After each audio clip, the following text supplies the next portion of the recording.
On Facebook, she said Hong Kong is currently able to withstand the pandemic, but warned the city may be unable to withstand the resurgence of violence and continuous devastation caused by politics.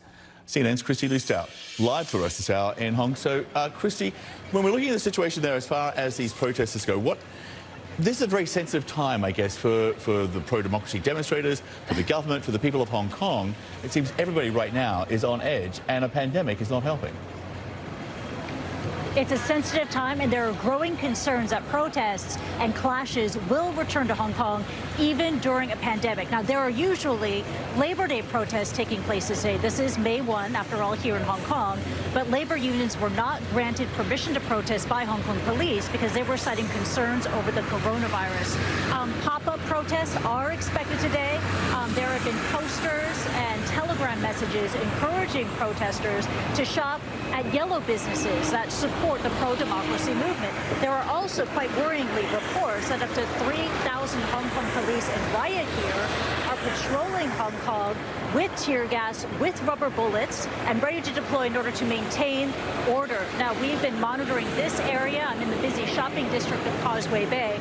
We've been walking around here for the last hour or so, and we did see dozens of riot police wearing riot gear, and with the riot gear on them, they're not around now as we go live. Now, the anger is real. There's a lot of anger here in Hong Kong directed at the government here in Hong Kong as well as in Beijing, especially on the back of the mass arrests that took place last week. 15 high-profile pro-democracy leaders were arrested, including the 81-year-old Martin Lee, the founder of the Democratic Party. There was also anger over comments made by China's most senior official here in Hong Kong, Luo Huining, who said that there needed to be new security legislation in Hong Kong in order to curb dissent. And on top of that, additional anger against a new claim that we'd never heard before by Beijing, saying that they have supervisory power over the legal system and the political system here in the territory.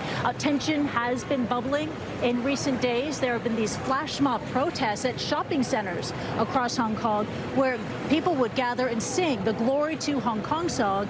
The Hong Kong police came in, broke up those flash mob sing-alongs, citing this social districting guideline. There was a ban on gatherings of up to 4 people.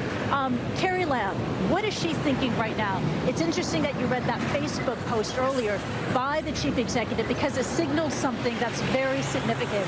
Carrie Lam is basically saying she is more worried about the Hong Kong protests than the pandemic itself. In that post, she cites 5 consecutive days, 0 COVID-19 cases here in Hong Kong. She says that we can manage the, quote, harsh winter of the pandemic, but she is worried that Hong Kong is unable to manage a resurgence in violence. John. Just very quickly, heavy security presence, armed police, riot police on the streets, breaking up sing-alongs. To me, this suggests, the heavy hand of Beijing in some way. There's a lot of concern that Beijing is having a role behind all of this. In fact, that was a question that I posed to Martin Lee, the founder of the Democratic Party, who was one of the 15 arrested last week, whether or not Beijing played a role in that decision for those arrests to be made. And he believed, yes, that under the cover of the coronavirus, that Beijing is encouraging the powers that be to carry out these arrests, and that is raising fears of greater crackdowns to come. John. And just very quickly, I guess the pandemic has been sort of an advantage for the government, but have there been many demonstrations during the pandemic? It's been interesting because no massive marches, demonstrations since the pandemic began, but there have been, as you recall, that protests, the 1-week-long strike in February by medical workers who had their own 5 demands when they were demanding more PPE and isolation wards and a full closure of the border. Also during this time, you've seen pro-democracy groups like the one founded by Joshua Wong, Demosisto, engage in mass campaign drives to give away masks. That has been the focus of the movement so far, but with those new arrests, these new comments by Beijing, there could be more protests to come, John. Kristie, thank you from Hong Kong. We're going to quickly go